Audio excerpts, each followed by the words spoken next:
Shyam steel flexi strong TMT बार, ये strong के साथ फ्लेक्सिबल भी है। आपदा मुसीबत कोई भी आए, ये घर को अटूट बनाए। जब टीएमटी फ्लेक्सी स्ट्रॉन्ग, तो घर रहे हमेशा के लिए स्ट्रॉन्ग। দরজাটা খুলেছে, ঠিক আছে? এই দরজাটা এইরকম করে ছিল, এরকম ছিল, এটাকে খুলেছে। এই জানলা দিয়ে ওই একটা আজকে বানিয়েছে, ওই আজকে বানিয়ে এটা খুলেছে, ওই আজকে বানিয়েছে ওই লাঠিটা দিয়ে খুলেছে। ধরে এসে এই আলমারির থেকে সব কিছু নিয়ে গেছে।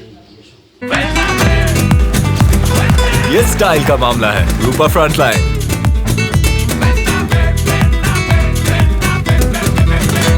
নাম অসিত মালাকার। কি হয়েছিল?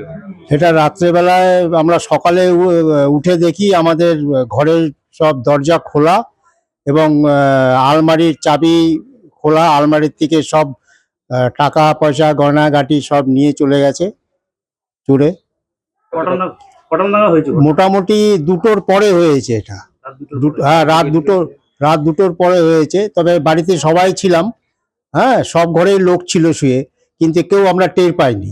কি মনে হচ্ছে বাড়িতে সবাই ছিলেন তারপরেও টের পাননি? আমার মনে হচ্ছে যে কোনো রকম নেশার জাতীয় কোনো রকম কিছু একটা হয়তো স্প্রে করে সবাই একটু যেন ভালোভাবে ঘুমিয়ে পড়ে, সেই কারণে ভিতর এটা ছিটকানি খুলে নিয়ে চলে গেছে সব কিছু। কত টাকা খোয়া গেছে? আমাদের মোটামুটি ক্যাশ ছিল 80,000 টাকার মতন এবং সোনা দানা যা ছিল প্রায় 3 লাখ টাকার মতন সোনা দানা ছিল। জানানো হয়েছে পুলিশকে জানানো হয়েছে এবং কাউন্সিলরকেও জানানো হয়েছে। ওনারা এসেছিলেন, ওনারা ইনভেস্টিগেশন করছেন। হ্যাঁ, এখন দেখা যাক কি হয়। তো আমার বাড়ির পেছনটাতে কিন্তু নানা রকম দুষ্কৃতির আনাগোনা চলে। এটা প্রশাসনকেও বারবার বলা হয়েছে এবং কাউন্সিলরকেও বলা হয়েছে, কিন্তু আজ পর্যন্ত কোনো রকম শুরু হয়নি। তো আমরা চাচ্ছি যে আমাদের পেছনের যে দিকটা, ওখানে যে খালি জমিটা আছে, নানা রকম দুষ্কৃতির আড্ডা সন্ধ্যা হলে, রাত্রি হলে পরে, ওইটা যেন প্রশাসন একটু ভালো করে নজর দেয় জায়গাটায়। কি বলবেন যে এইভাবে চুরি হয়ে? হ্যাঁ, সে তো খারাপই হচ্ছে। আজকে আমার বাড়ি হয়েছে, কালকে আমার পাশের বাড়ি হতে পারে, তো সেটা তো প্রশাসন দেখবে না সবকিছু যাচাই করে কেন হচ্ছে জিনিসটা। কি মনে হচ্ছে নেশাগ্রস্ত? হ্যাঁ, এরকমই হবে, কারণ ওই পিছনটাতে সবকিছু দুষ্কৃতি কাজ করে, সব নানা রকম বাইরের ছেলেরা এসে ওখানে নেশা করে। তো আমাদের সন্দেহ যে ওখান থেকে ওইভাবেই কিছু ছেলেপেলেরা এসে এইসব কাজ করেছে। কোন এলাকার? এটা হচ্ছে 34 নম্বর ওয়ার্ড, ভক্তিনগর, দেশপ্রিয় সরণি। আতঙ্কিত আছি।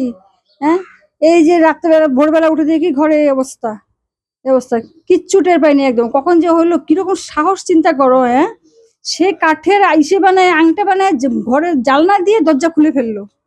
কিরকম সাহস! হ্যাঁ, খুলে নিয়ে চলে গেল। ভোরবেলা উঠে দেখি সব দরজা খোলা, এই দরজা খোলা, ওদিকের দরজা খোলা, আলমারি খুলে হা হয়ে আছে, কাপড় চুপড় সব লন্ডভন্ড নিচে।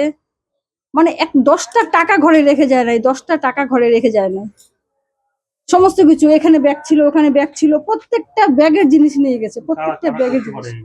সেটা তো কোনো আইডিয়া নাই ভাই, ওটা এখন বলতে পারছি না, মাথায় আসছে না কে করতে পারে এরকম কাজ, কে করতে পারে। কি মনে হচ্ছে টের পাননি এখন? কিচ্ছু টের পাই নাই আমি পরশুদিন রাতেও আমি ভালো ঘুমাইনি, নার্সিংহোম থেকে আসছি আমি, পরশুদিনকে রাত্রেবেলায় নার্সিংহোম থেকে আসছি বাড়ি, কদিন অ্যাডমিট থেকে।